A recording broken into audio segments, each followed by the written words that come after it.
أعوذ بالله من الشيطان الرجيم.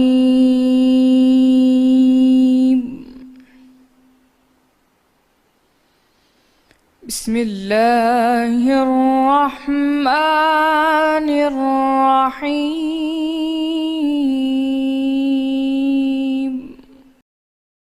اور فرعون کے لوگوں میں سے ایک مومن شخص جو اپنے ایمان کو پوشیدہ رکھتا تھا کہنے لگا، کیا تم ایسے شخص کو قتل کرنا چاہتے ہو جو کہتا ہے کہ میرا پروردگار اللہ ہے، اور وہ تمہارے پاس تمہارے پروردگار کی طرف سے نشانیاں بھی لے کر آیا ہے؟ اور اگر وہ جھوٹا ہوگا تو اس کے جھوٹ کا ضرر اسی کو ہوگا، اور سچا ہوگا تو کوئی سا عذاب جس کا وہ تم سے وعدہ کرتا ہے تم پر واقع ہو کر رہے گا۔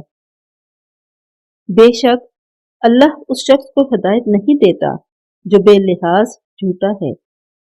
اے قوم، آج تمہاری ہی بادشاہت ہے اور تم ہی ملک میں غالب ہو، لیکن اگر ہم پر اللہ کا عذاب آ گیا تو اس کے دور کرنے کے لیے ہماری مدد کون کرے گا؟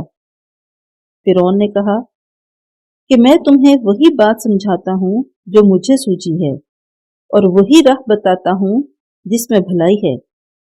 تو جو مومن تھا وہ کہنے لگا، اے قوم، مجھے تمہاری نسبت خوف ہے کہ مبادا تم پر اور امتوں کی طرح کے دن کا عذاب آ جائے، یعنی نوح کی قوم اور عاد اور سمود اور جو لوگ ان کے پیچھے ہوئے ہیں ان کے حال کی طرح تمہارا حال نہ ہو جائے، اور اللہ تو بندوں پر ظلم کرنا نہیں چاہتا۔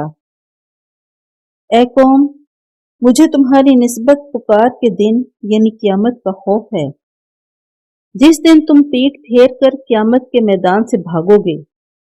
اس دن تم کو کوئی عذاب اللہ سے بچانے والا نہ ہوگا، اور جس شخص کو اللہ گمراہ کرے اس کو کوئی ہدایت دینے والا نہیں۔ اور پہلے یوسف بھی تمہارے پاس نشانیاں لے کر آئے تھے، تو جو وہ لائے تھے اس سے تم ہمیشہ شک ہی میں رہے، یہاں تک کہ جب وہ فوت ہو گئے تو تم کہنے لگے کہ اللہ اس کے بعد کبھی کوئی پیغمبر نہیں بھیجے گا۔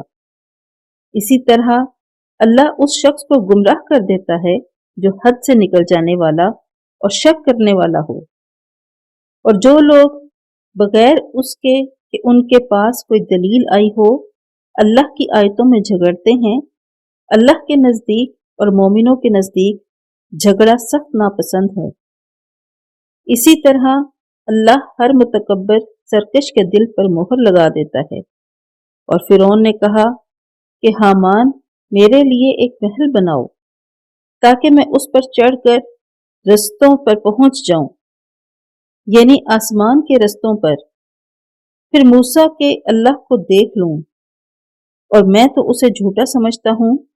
اور اسی طرح فرعون کو اس کے اعمال بد اچھے معلوم ہوتے تھے، اور وہ رستے سے روک دیا گیا تھا، اور فرعون کی تدبیر تو بیکار تھی۔